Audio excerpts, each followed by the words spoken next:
What is happening, everybody? Welcome back to the channel. If you have been slacking on my videos, you missed a lot of fun stuff we've done lately. We got our 3-link system mostly set up until we realized that the driveline was hitting the frame quite significantly. So we tore this thing down. I widened the frame 5 total inches, 2.5 on both sides. We got plenty of room for a drive shaft now.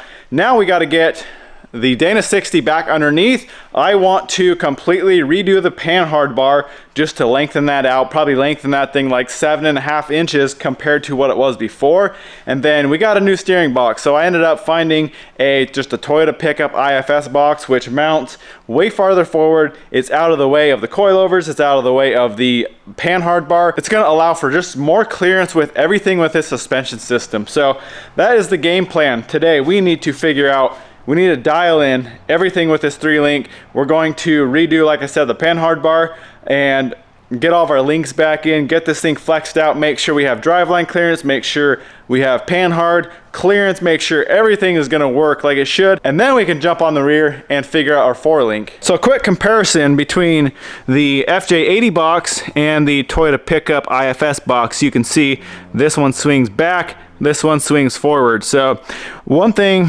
that I'm gonna have to do is swap the pitman arm out because we have to run just a bolt through for our Heim joint.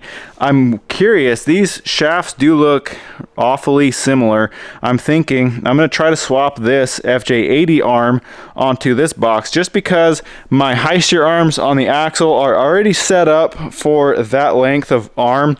It's probably not gonna make much of a difference. That arm is a little bit shorter, but obviously that one's not gonna work. This one's got this joint here. We just need a hole like that. So either way, that is not on the agenda right now. Right now, we need to get the axle back underneath this thing and get all of our link bars back in. And one thing I did do, if you guys remember when I built the 3-link, my upper link was hitting on the motor mount. So when I widened the frame, I had to build new motor mounts and I kind of just notched it out like that. So we have a ton more room for our upper link. One thing, I did have to cut off all my link brackets on the frame. So we got to tack all those back on and then we can get all our link bars in. We can, you know, honestly, I'm kind of upset. I've redone this mount twice and I spent, I guess the mount's not on there, it's over there, but I spent like a day and a half probably building the upper panhard bar mount for the frame here just because everything was so tight. It took so freaking long to build. Now let's go in the garbage. But either way, it's gonna be so much better in the end. But either way, guys, let's get right to work. So let's get this axle slid under here, get all of our mounts tacked back in place, and see what we can do about getting a longer panhard bar in.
Well, with swapping to the pickup box has kind of brought me to another issue, and that is this pickup box, when it swings this way, when you turn the pitman arm, the drag link moves outboard, and then when you turn, obviously this tie rod will move inboard, so the links are going to cross, and there's just not enough clearance here with the pitman arm and the bolt and everything. There's just not enough room right here for that to clear. And then also this track bar is just hitting the diff cover. Now this is right about full stuff right here, so the pitman arm or the drag link is gonna be right about there. There's not really a way to move it in farther unless I do a big bend, but that's really only going to give us an extra 1/4 inch maybe, so that's probably not going to be enough room. I may have to I don't know. The way I see it now, it's either go back to the FJ80 box like I had clearance before. I know all that fits. The only problem with that is just the short track bar, but everything else works so much better. It's kind of how I designed these steering arms, is to work with that FJ80 box. So I'm gonna screw around a little bit more. If I get a straight pitman arm with that, or for this box, steering's still gonna cross, which I don't think is a really big deal, but I'll have to definitely cut this frame out for that to clear, which I guess isn't a huge deal, but I don't know, I'm gonna do a little more screwing now, see if I can get it to fit. If not, I may just have to go back to the FJ80 box. All right, after going back and forth between that box and that box, just putting it on, test fitting, moving stuff around, I think this is going to work. So I got the IFS box on here. I'm gonna have to do a flat pitman arm that comes straight out here, and that's right about where the drag link's gonna sit. That's right about where the track bar is gonna sit, maybe a little bit. Actually, yeah, that's right about there, sticking out about 3 inches. So I'll have to build a new bracket for that, obviously, but I think this is gonna work. One thing I'm going to have to do is raise the whole box up about a 1/2 inch. So I'm gonna just cut this frame up a 1/2 and down, and then we'll plate all that, obviously get our strength back that way. But we're gonna have to raise that up just for a little tiny bit more clearance between the tie rod and the drag link. We're pretty much at full stuff right now. I've tested this with the axle straight like this, and then you actually get more clearance when you drop this side down, because the tie rod drops down, you get a little bit more clearance there. So I think with raising up the box a 1/2 inch, notching that frame out, I think we will be on the road to clearances. So I think I'll be happy with that. Other than that, we are looking really good. You can see we got plenty of clearance for this upper link. Now this upper link, I did have to pitch forward or pitch to the inside a little bit. So I'm going to take the upper mount, move it out. You can see I already made a mark there, 1 inch. Get it nice and straight now that we have enough clearance there.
Before you guys yell at me for welding mild steel to cast steel and such a important part of this truck, these pitman arms are actually a forged steel, so it's a lot easier and a lot stronger to weld to than a cast steel.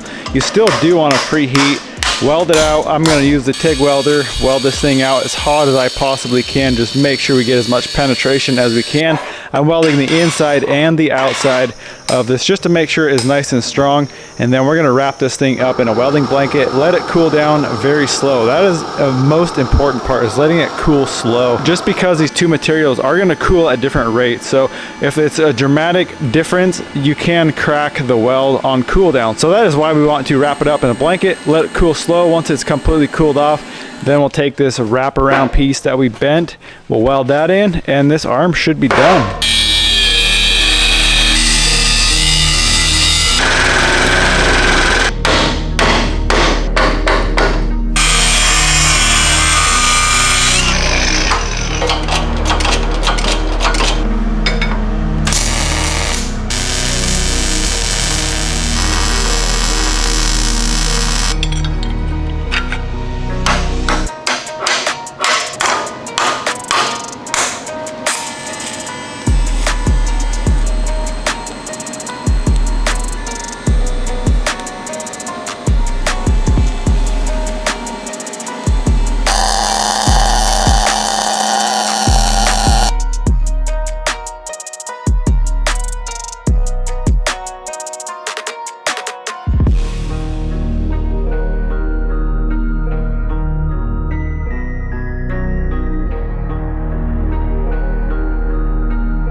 Well guys, we are flexed out and we got more problems. I knew this was going to be a problem, but I didn't really think about it until I was pretty much done building these arms. Now, what the problem is this whole arm is sitting at an angle right here, and it's based off of the angle where the original tie rod bolts on the knuckle here. I pretty much made it just straight with that, and you can see, well, it's kind of hard to tell because the axle's at an angle, but this whole thing's at an angle. Now this really screws up the drag link because that joint right there is completely maxed out, and you can see it's just bending this bar now. Obviously, once we get a real link bar in there, or a real, you know, metal bar in there, that's not gonna work. That's just gonna destroy that joint. Everything else clears just fine. The tie rod is not gonna be an issue. Now with this panhard bar, before I had the joints flat, now rotated up, we got miles of clearance there. There's never gonna be an issue there. So it really sucks because I've spent so much time building these. It seems, honestly, this whole truck's kind of pissing me off. I've had to rebuild everything. I've rebuilt those motor mounts 4 times now. I rebuilt, like I said, this is the 3rd lower bracket, 2nd upper bracket, 2nd steering box. I'm having to redo everything, but you know what? It is what it is. That's part of the game. There's unforeseen problems when you go design an entire truck from scratch. So that being said, at least I still have all the files for these. I should be able to use a lot of this already, just modify the files, move this hole. So the bolt still has to go at an angle, but everything else needs to be rotated up. So there's the sleeve in here. I'm basically gonna have this hole, and I'm just gonna have to offset each hole in these plates just to bring this whole thing flat up nice and straight. So that should solve that issue. We need to flex it the other way now. Now this is right about 15 inches of travel right now. Driveline, this driveline is maxed out. I already put it on there, checked it.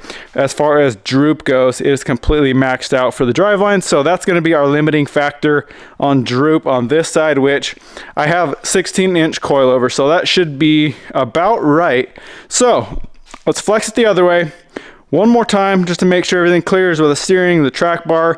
Everything so far is looking really good.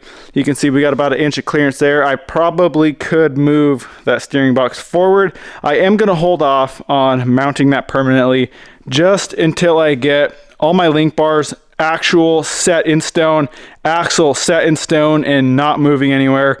Then I'm going to go through and I'll do all my bracing and mounts for that steering box. I just don't want to have to redo that.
Well, problem solved, guys. We got these steering arms redone, and we are, like I said, full droop right here. And like I said, driveline at this point is right about maxed out, and we still max this heim joint out. But the good thing is it's not completely trying to bend. It doesn't max out way too soon. Right now, right pretty much at full droop is when it just barely maxes out. So we're gonna have to set our limit straps up and all that just to make sure that we don't screw up all these joints. But that, just rebuilding those arms definitely helped out a ton. So those were about 10 degrees tilted in, which I didn't realize when I built them that they were that tilted in. You can see now they are nice and straight in line with the axle, up vertical, and then the bolt still, I had to just kind of offset these holes, and that bolt and sleeve go in there crooked. So all this is going to get welded in, but I am going to wait. I'm going to weld all the arms together right now, but I'm not going to weld them on the knuckles because I want to, when I pull this axle apart, I'm going to sandblast the knuckles, get those all cleaned up, and then we got to do our preheat and our slow cool down on that as well. So that is the game plan. I am stoked though. We got everything clearing, everything looking really good. I just did move that mount over, like I said, 1 inch, so we are definitely got a little bit more space between the arm and the motor. Not that it was really tight, but we definitely got a little more room now. So that's it. I'm gonna pull these arms off, let's weld these things in, and we're gonna call it a day at that.